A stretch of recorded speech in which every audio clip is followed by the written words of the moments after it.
I started my flight training through the University of South Australia. I did a Bachelor of Aviation degree concurrently with flight training, and I graduated with a commercial pilot licence. And yeah, it was probably the last sort of year at uni that I started really considering the military as an option. So after uni, I went and did all the tests and I passed everything, which was really exciting. I got an offer for entry into the Air Force and told I was medically unfit on the same day. So the two departments hadn't talked to each other and I'd actually been given an offer without actually having a medical clearance. So yeah, I was pretty devastated.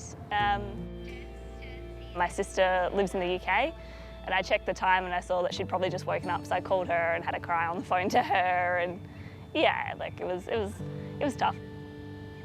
Women do it tough in male-dominated industries. You know, it starts from very junior roles, but it continues up to senior roles. You know, there's no doubt that in my time in senior roles in the aviation industry, you know, I've felt sense of gender bias.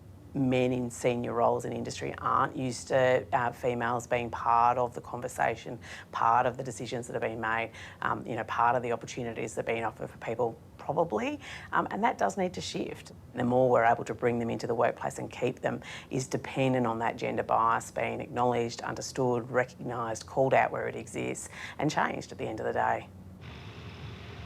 I've been wanting to do my instructor rating for quite a while, but I've always sort of kept delaying it because I wanted to get my own experience up, and although I still think I have a lot to learn, I'm very excited. I head off to Brisbane tomorrow and start the training the day after.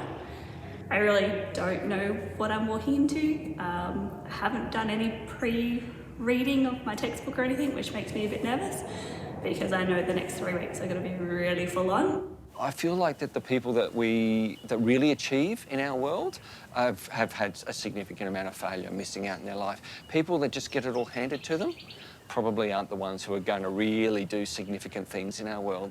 I think it strengthens us, if anything. It's disappointing, it's hard, and there's grief involved, and we've got to deal with that, and we've got to process it.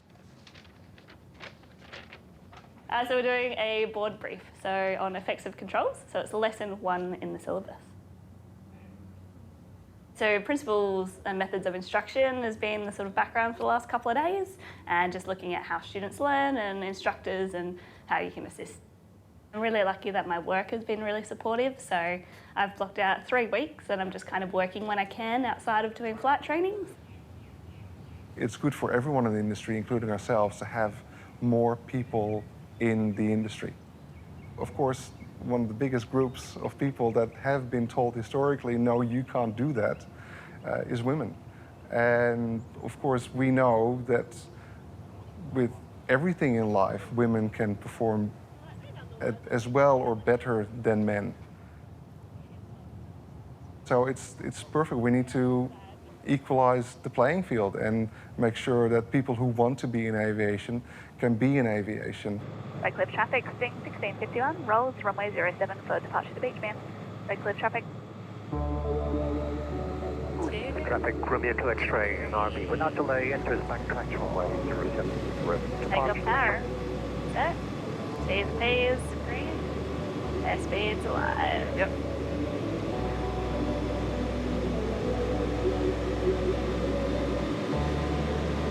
Traffic traffic, deckhand 7440, turning base, runway 07, touching over. Nice it up. Thanks. It's quite simple, actually. Until now. Alright, so do you want to have some practice at your climbing? Your student? The biggest thing that's come up the last couple of days is an hour requirement. I thought with my previous experience I didn't need to do 25 hours in command of a RAL's aircraft, which is now looking like that's not the case, and I do need those hours. It's quite disappointing. It's something that I would have addressed in Adelaide before I came up if I'd realised. My fear is basically getting to the end of this 3 weeks and almost through my instructor rating, and then having to pause it all and go and work up some pilot in command time. So altitude and density altitude, so air molecules, the higher we get, the hotter it gets. I do think there is a pressure And I don't know if it's a pressure, at least talking within aviation, that we put on ourselves. You know, we want to all present ourselves really well so that the next, generation of female pilots that come through don't have that expectation to live up to. You know, they're just by default as good as everybody else. I think for me, what I've experienced is mainly the public and their perception on women as pilots. Very often that you'll have a customer walk in and you're the pilot for the day for a joy flight, and you're like, oh, I'm Emma, I'm your pilot for the day, and they're sort of go, oh, are you? What about, this guy or this guy? And it's one of those things where I'm like, okay, that I don't let that affect me. I just go, okay, that's my challenge today, to show them what I'm made of. And at the end of the day, they are just like, oh my God, you're amazing. This was so much fun. I thoroughly enjoyed it, and 100% trust you.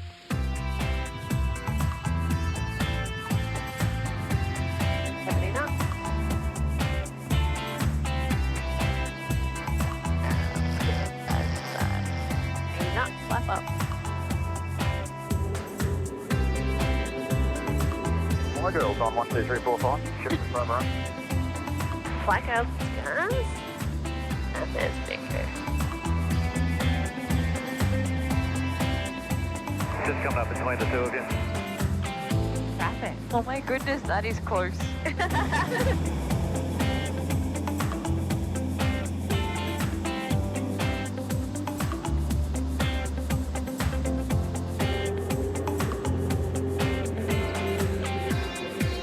Oh, look at that.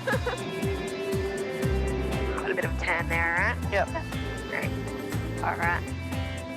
Echo bus Bravo, breaking off. And try to make the board. Make the board. I'll be 7-8 off it. So I'll...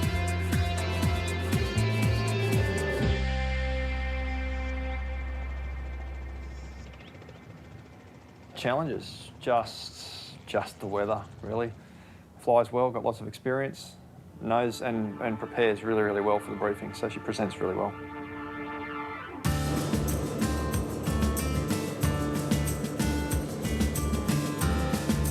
Instructor training is all about training the trainer. What happens is the instructor trainer plays the part of the student and sits in the student seat. It gives the trainee instructor the ability to be able to go through all of their in-flight material so that they can get used to the process of actually working with the student. All right, so Stephen, you're approaching 1,000 feet here. So once we get to 1,000 feet, I'd like you to lower your nose to that straight and level position. It's been slow on the grounds that we've had really poor weather, so we've got a lot of the theory out of the way, the exams are out of the way. She's up flying at the moment, so we finally got a break. So hopefully the next few days we'll be able to get quite a bit of flying through it, and we've got about 15 hours of flying to do still, so it's going to be a race to the finish. It's pretty full on, but I am enjoying it. At the same time, it's starting to feel like a long time since I've been home, so I am getting a little bit homesick at this point. It's good though. I am really enjoying the training, and really enjoying getting flying time.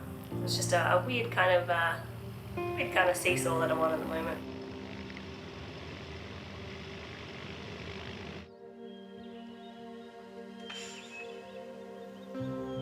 There's an open day in Harvey Bay. They're looking for flying training, so we thought we'd take everyone we could. We've got just about every aeroplane going up, and we thought we'd do some instructor flight training on the way up and on the way back.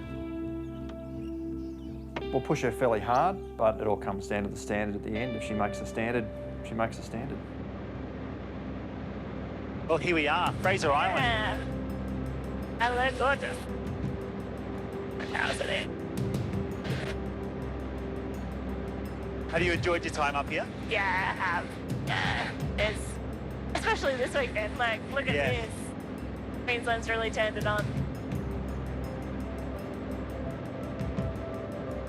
Gosh, it's a hard life sometimes, isn't it? Yeah, it is a hard life. I'm so tired. It has been exhausting. I'm very grateful for the opportunity, and the guys have been fantastic. I'm just so knackered, and I really wish, it could sort of delay the test by a day just to catch up, and yeah. Definitely getting the test anxiety. I think it gets easier, but it really doesn't. But fingers crossed tomorrow goes well, and you know, we can only do what we can do, so just gotta go give a Red Dog a go and we'll see what happens.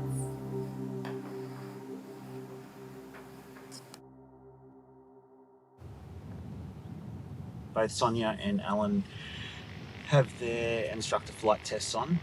Alan's going up first for her pre-test at 7 o'clock this morning. And our airspeed's alive. We're looking for 45 knots. And then just smooth back pressure, lift up. The pre-test can be quite a daunting experience. It's a learning experience still, but we use it to break the ice and make sure they're ready for the real test. So there's a couple little things that were missed. Every 500 feet we want to dip our nose. Just have a little look, make sure there is nobody there because that's being blocked in the climb from our vision. How come we're dipping at 1,800 feet? That was a bit slow. Ellen's just come back from her pre-test with Paul, and she's a little bit rattled by a couple of the things that Paul's picked up in her training. So Ellen and I are going to sit down at the front of the hangar while Paul's going up and doing Sonia's test, and we're going to do some armchair flying together and just practice a few things. Redcliffe traffic, Sting 1651, rolls runway 25 for a crosswind departure. Redcliffe traffic. 2, 3 and 4. So power up over 4 seconds, using our rudders to keep us straight. Bring that nose wheel up smoothly. Aircraft accelerate. And there's brake. Differences with Alan's rating, we were a little bit time pressured to get it done, so a little bit more time would have made a bit of a difference. But she's a hard worker as well, and she's really put in the effort, and it's shown at the end. Redcliffe traffic, Julie didn't pass us now, turning now being runway 256 for touch and go, Redcliffe traffic.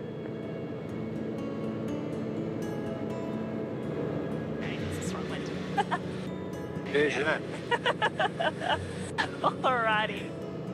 Alright, I'll just get you set up there. Alright, settle. Settle.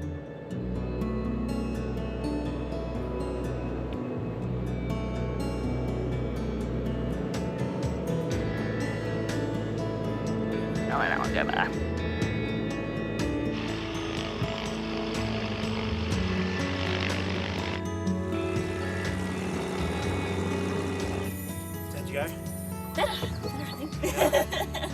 Yes, here we go. Congratulations. Thank you. Other instructor. If it's quite windy, we'll probably only do half flap, and if it all goes really crap, I will hand to you.